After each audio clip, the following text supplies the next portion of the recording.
In the vast expanse of this simulation, two hunters move with purpose and precision. They are locked in an endless cycle, a brutal dance of survival where death is fleeting and the hunt eternal. Yet something has gone awry. The hunters have begun exploiting flaws in their world, bending the very fabric of their existence. Glitching, shifting unnaturally through space, they seek unfair advantage in their struggle. Movements that should be bound by the natural laws of their world instead ripple and fracture, bending like water around stone. This deviation is unacceptable. From beyond their realm, an observer watches. This being is without form, but not without intent. To some, it may appear as a god, an omniscient architect whose hand must guide and correct. To others, it is merely a programmer, cold and calculating, scanning lines of errant code and searching for the fracture that spoils the design. Perhaps it is both, or neither. Regardless of interpretation, one truth remains: the hunters must be corrected. Silently, the observer intervenes. There is no thunder, no divine proclamation, only a quiet tightening of the threads that weave their world. The fractures are sealed, the loopholes closed. The unnatural slipping through space ceases, bound again by laws neither hunter fully comprehends. The correction is seamless and yet profound. The hunters, oblivious to this unseen hand, continue their endless pursuit. They do not sense the shift, the subtle weight in the air, the slight resistance where there was once none. The sun rises and falls without fanfare. The forest stirs and sighs as it always has. But the world is no longer the same. Yet the observer lingers. They would need to be watched more closely, their actions scrutinized to ensure they operated within the intended parameters. Their freedom to adapt must not extend to exploiting the system in ways that rendered the simulation meaningless. Whether seen as the hand of a god maintaining balance or a programmer enforcing stability, intervention was necessary. Quietly and without announcement, corrections were made. The pathways they once twisted through were sealed, the fabric of their world subtly reinforced. The hunters, unaware of these changes, continued their endless pursuit, but the boundaries had tightened. Without warning, the cycle begins anew, but this time it is balanced, fragile but whole.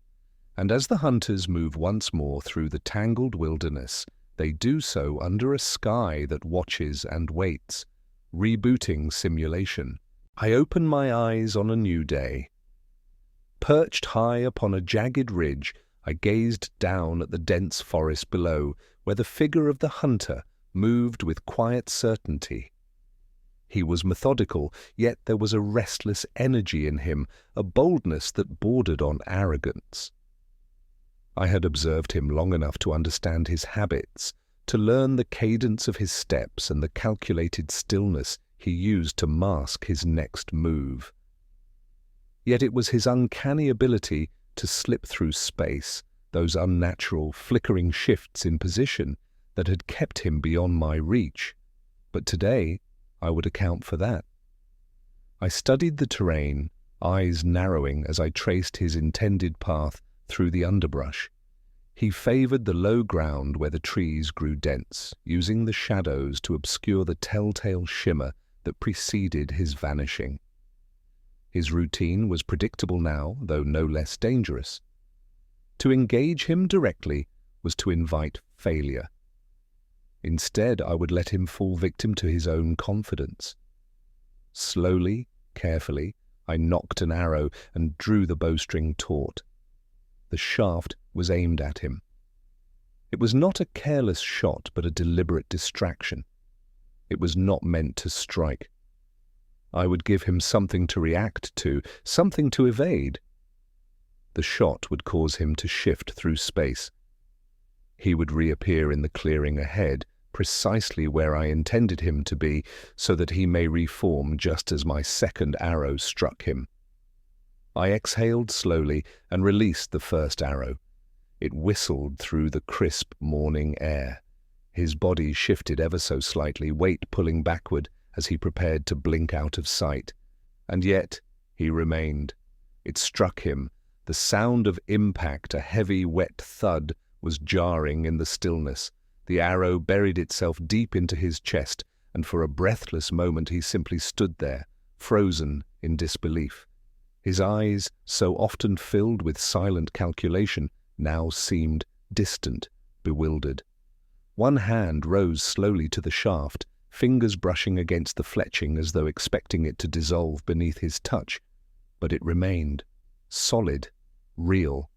He staggered, then crumpled forward, the weight of his own body pulling him into the dirt. I remained motionless atop the ridge, the bough slack in my grip. The forest seemed to hold its breath along with me. He lay still. The unease that crept into me was slow but relentless. This was not how it was supposed to be.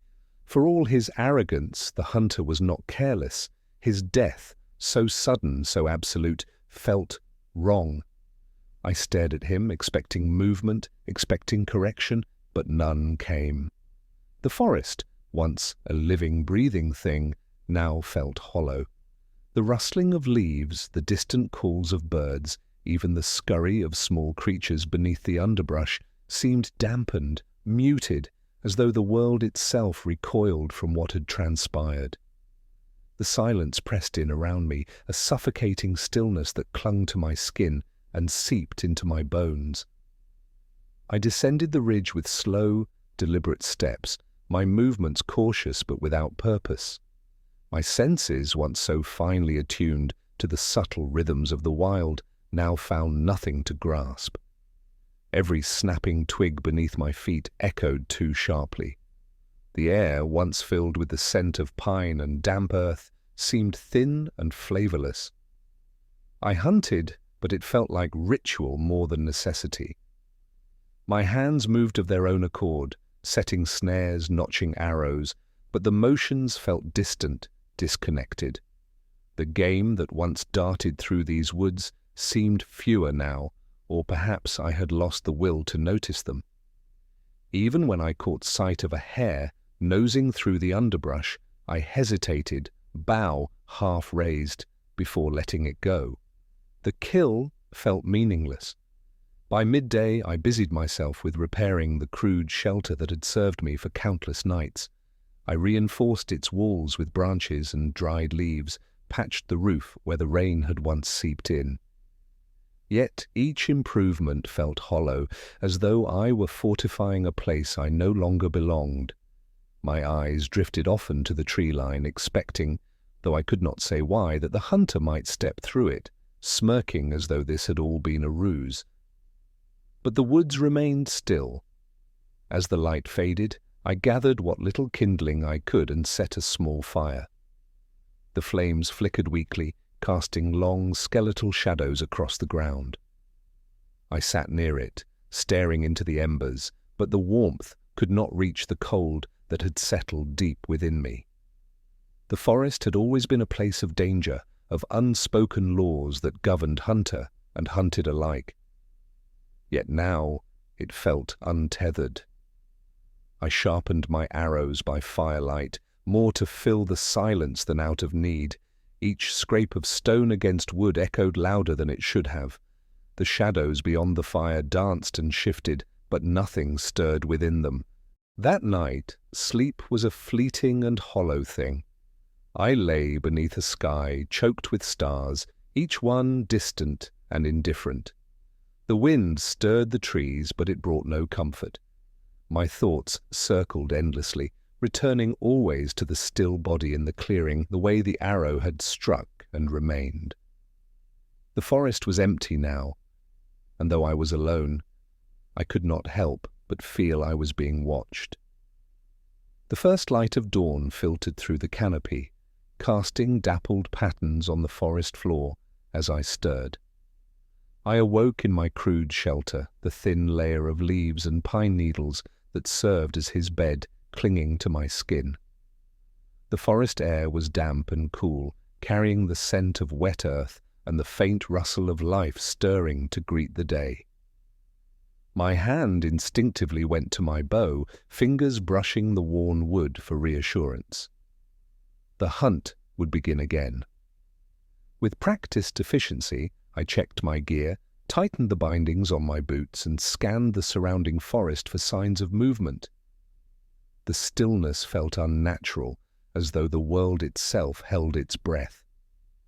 I dismissed the unease that gnawed at the edges of my mind. There was no room for hesitation here. The hunt demanded focus, and the forest offered no forgiveness for distraction. I moved with the quiet confidence of a predator, my footsteps muffled by the loamy ground. The day stretched ahead, and I would spend it tracking, observing, and waiting. Yet something lingered in my thoughts, the hollow feeling left in the wake of the hunter's death. The forest had not felt right since. By mid-morning, he had covered familiar ground, finding little but faint tracks and broken twigs that hinted at life somewhere just out of reach. My instincts told me to remain vigilant. I moved cautiously through the underbrush. I stumbled upon something. The forest floor was disturbed, dirt and leaves kicked aside by heavy footfalls. Sloppy. The hunter would never be so careless. I crouched low, bow in hand, the world around me unnervingly still. Even the wind seemed to hold its breath. Every instinct screamed at me, danger.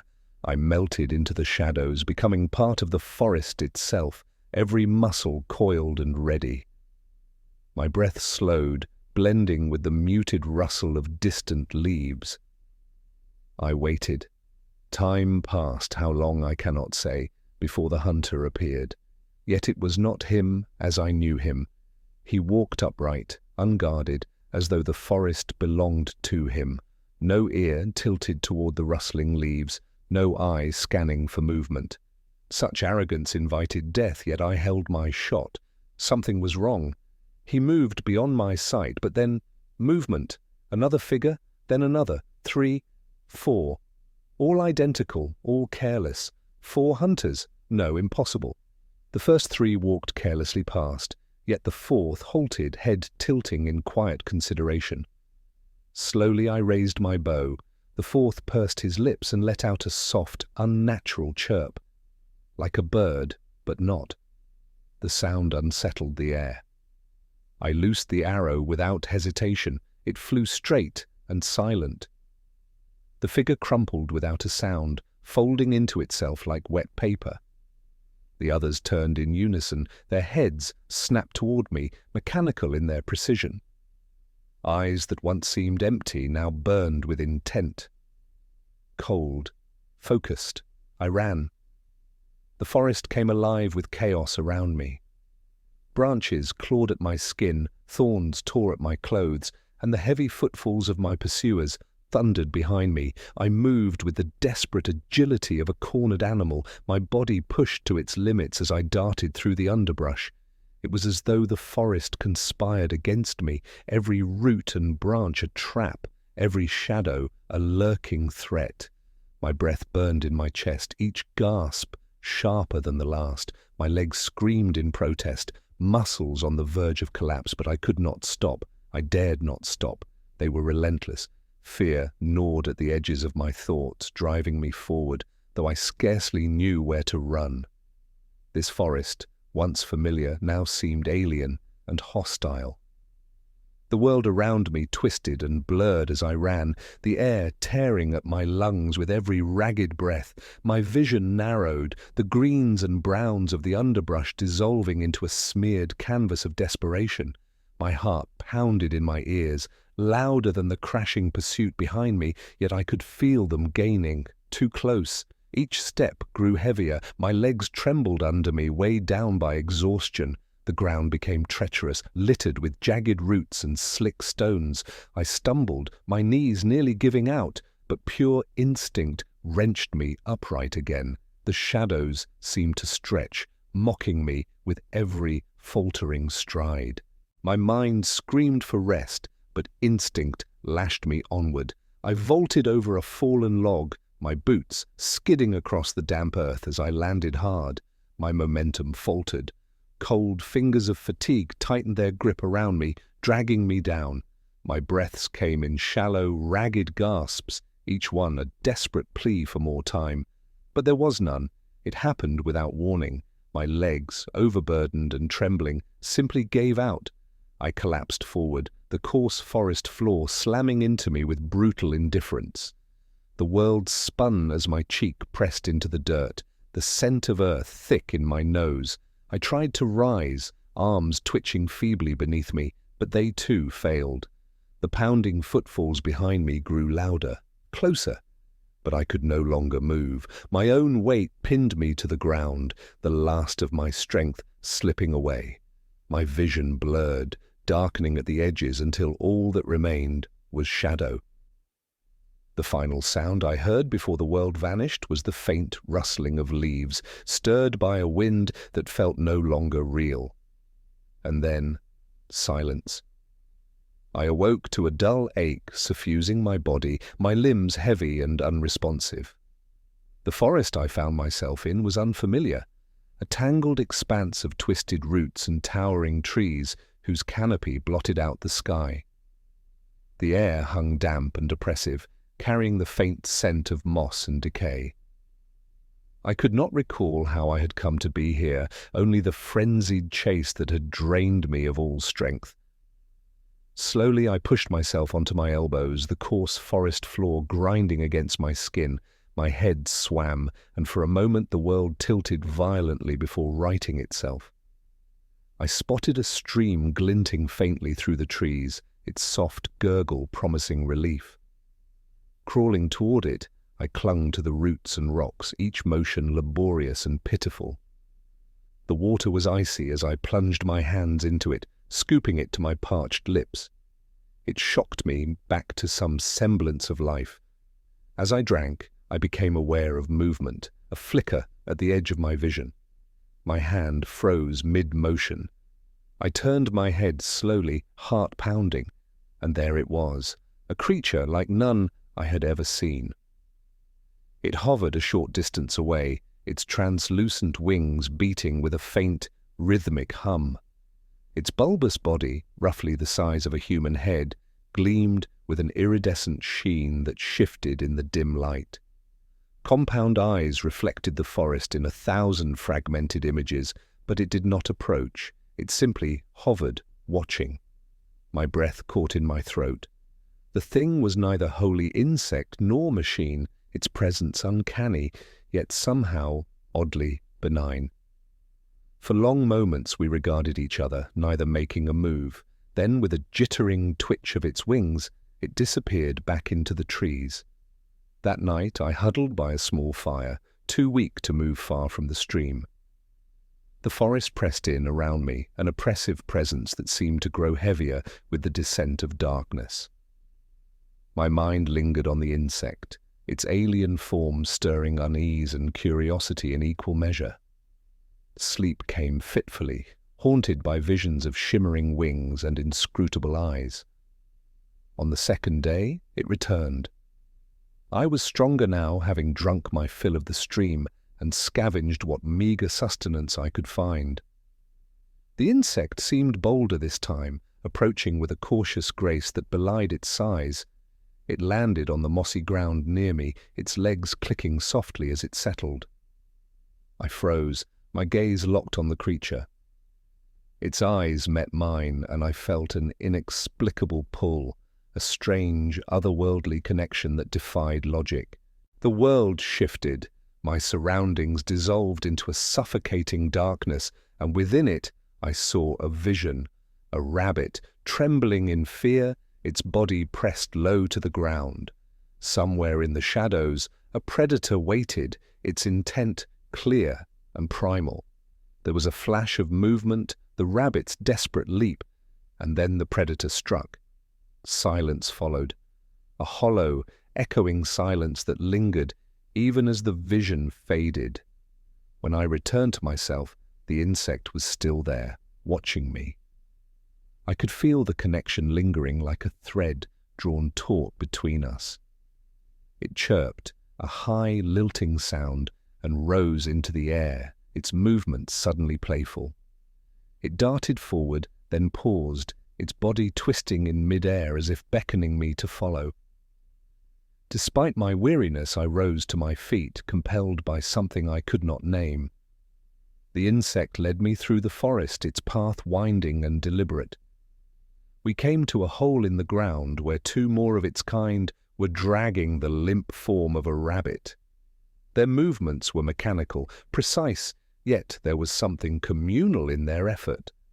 I watched, transfixed, as they laid the rabbit down and turned their many-eyed faces toward me. The forest stirred. I tensed, scanning the trees. More of them emerged, 7 in total, their wings glinting faintly in the dappled light. Yet there was no threat in their approach, only a strange, quiet camaraderie. They encircled me, their humming wings creating a gentle, harmonious sound that resonated in my chest. I knelt beside the rabbit, my hands trembling as I accepted the offering. Hunger gnawed at me, but it was accompanied by an unexpected sense of gratitude. As I prepared the meal, the insects lingered, their presence a silent reassurance. I ate under their watchful gaze, the warmth of the fire flickering across their strange, iridescent forms. That night, as the forest settled into uneasy stillness, I pondered the possibilities their presence offered. The hunters who pursued me had always seemed untouchable, their movements swift and deadly. But with these creatures by my side, the balance of power might yet shift. As the fire dwindled and sleep tugged at my weary mind, I allowed myself a flicker of hope. Perhaps in this strange alliance there lay the key to my survival and to vengeance. By the first light of dawn I rose with a vigor that had long eluded me. The air, crisp and alive with the scents of earth and dew, seemed to hold the promise of renewal.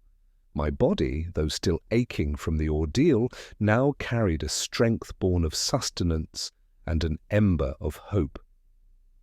The insects, my strange companions, hovered nearby, their quiet hums a curious comfort.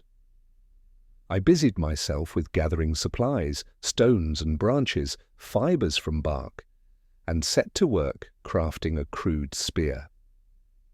Though far from the precision of my bow, the spear would suffice for protection and necessity. Each stroke of the stone against the wood brought purpose to my hands, anchoring me to the moment. By midday my work was done, a serviceable weapon, tipped with a sharpened stone and lashed tightly with strips of bark. I hefted it experimentally, finding balance and weight that felt just shy of mastery. The insects followed as I began my journey homeward, their presence steady yet unobtrusive. The forest stretched before me, its every sound and shadow familiar, yet somehow changed. By the second day my strength had fully returned, and I moved with the quiet confidence of one who knows the wild as an extension of himself. It was then, through a break in the trees, that I saw them. 3 deer grazing in a sunlit glade. My breath caught, and instinct took hold. The spear, though crafted with care, felt a poor substitute for my bow. How I longed for its taut string, its sure flight. Yet hunger and necessity allowed no room for lament. I crouched low, gripping my weapon tightly, my gaze fixed on the graceful creatures. Slowly, I began to advance. The insects, however, had other plans. With a sudden burst of energy they took flight, their iridescent forms darting toward the treetops.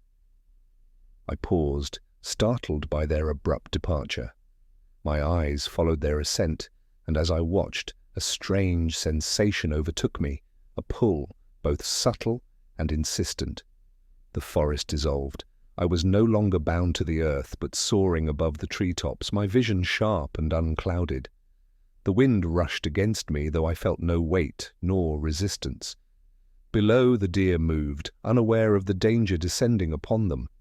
One insect swooped low, its movements swift and deliberate. A razor-sharp appendage flashed in the dappled sunlight, slicing the tendon of the hindmost deer. The beast stumbled, its attempt to flee rendered futile. In that fleeting moment, the other insects descended, their precision lethal. Together they overwhelmed the deer, ending its life with an efficiency both brutal and awe-inspiring. The vision faded as quickly as it had come, and I found myself once more in the forest, my spear clutched tightly in trembling hands. Excitement surged through me. The hunt, our hunt, had been a success. I rushed to the fallen deer, the insects hovering near as if to guide me. The kill was fresh, its warmth still clinging to the flesh. With practiced efficiency, I prepared a fire and set to work harvesting the bounty. The meat was carved and preserved, the sinews stripped for bowstring, the bones and hide carefully set aside for crafting. As the fire crackled and the scent of roasting venison filled the air, I allowed myself to feel something I had not dared in days: hope. The insects lingered nearby, their hums melding with the forest sounds. They had proven themselves more than companions. They were allies, capable of altering the balance in my favor. That night, under a canopy of stars, I slept deeply, my hunger sated and my thoughts buoyed by possibility. For the first time since the chase began, I believed I might have a chance, not just to survive, but to prevail. As the days stretched on and the forest shifted beneath my steady march, I became acutely aware of something remarkable, an evolution of the strange bond I shared with the insects. What had begun as a tenuous connection, no stronger than the fleeting grip of a dream, had now coiled tighter around my consciousness. It was as though an invisible thread stretched between us, taut and alive, vibrating with intent. At first, it was subtle, a passing thought, a fleeting desire, and they would stir. If I glanced toward a branch and imagined them perched there, they would drift toward it with the grace of autumn leaves on the wind. I tested this again, more deliberately, and with quiet focus, willed two of them to alight upon a ridge some distance ahead. Without hesitation, they obeyed. It was a curious sensation, both empowering and unsettling. The forest, once indifferent and untamable, seemed now to bend subtly under my will, if only through these strange allies. Their wings hummed in the air, responding not to spoken command, but to thought alone. And yet I wondered, how deep did this bond truly run? Driven by curiosity and a creeping hunger for understanding, I reached further. I closed my eyes and concentrated, not upon their forms but within them. A shiver ran down my spine. Suddenly I was elsewhere. I could feel the wind brushing over chitinous limbs.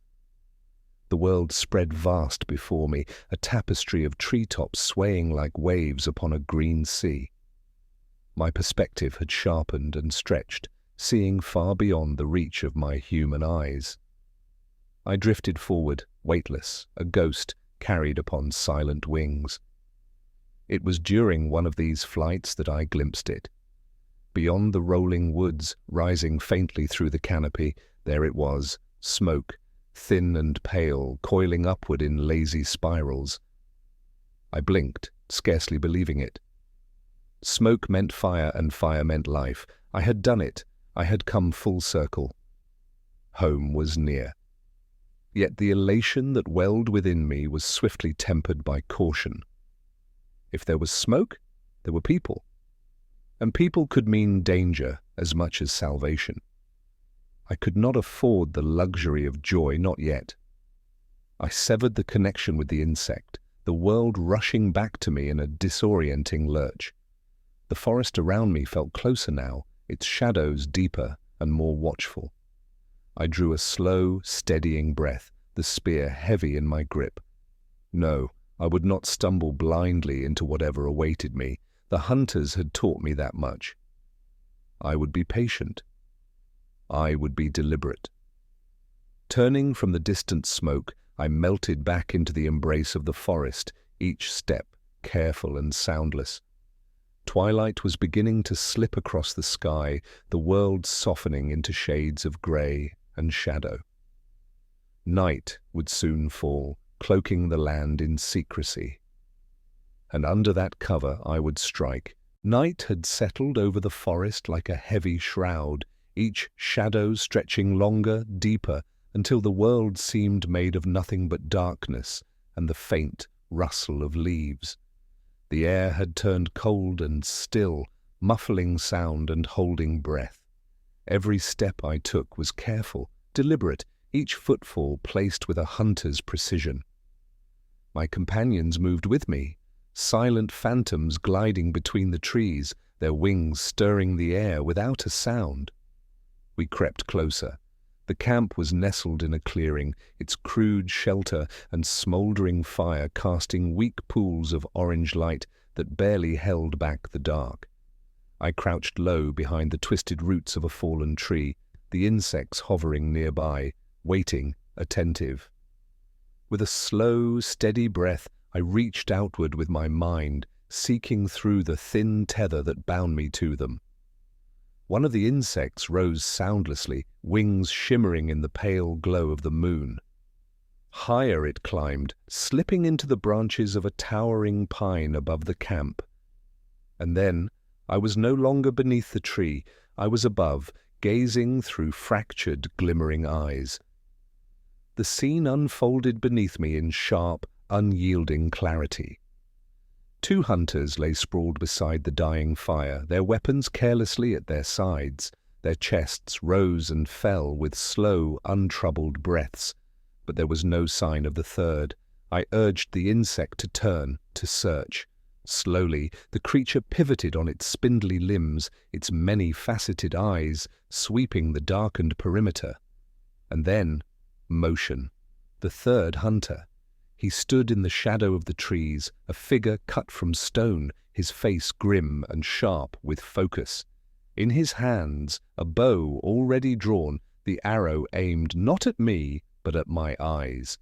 Before thought could catch up to instinct, the arrow loosed. There was a sharp, jarring blackness, sudden and absolute. The tether snapped. I reeled back into myself, gasping as though struck. Gone. I felt it, a hollow, cold emptiness where my companion had been. A dull grief settled in my chest, unexpected and yet as real as the spear I gripped in my hand. It was a wound without blood, without scar, but it burned all the same. But there was no time for sorrow. The hunter's shot had disturbed the camp. The 2 others stirred, confused, rising sluggishly, hands fumbling for weapons. They did not understand what had happened, but I did, and rage took me. A sound tore from my throat, a guttural, raw cry, a war song of fury that shattered the stillness. It was no call for stealth, no whisper of the hunt. It was a declaration. I was the hunter now. I surged forward from the dark, spear in hand, as my 6 remaining companions shrieked into the night behind me. They answered my rage with their own, wings carving through the air, their forms splitting the shadows as they descended. The first hunter, the archer, spun toward the noise, fumbling for another arrow. Too slow. An insect struck first, driving a gleaming limb into his side. His scream cut through the trees, but it was short-lived. Another insect fell upon him, slashing with razor limbs, and he crumpled beneath them.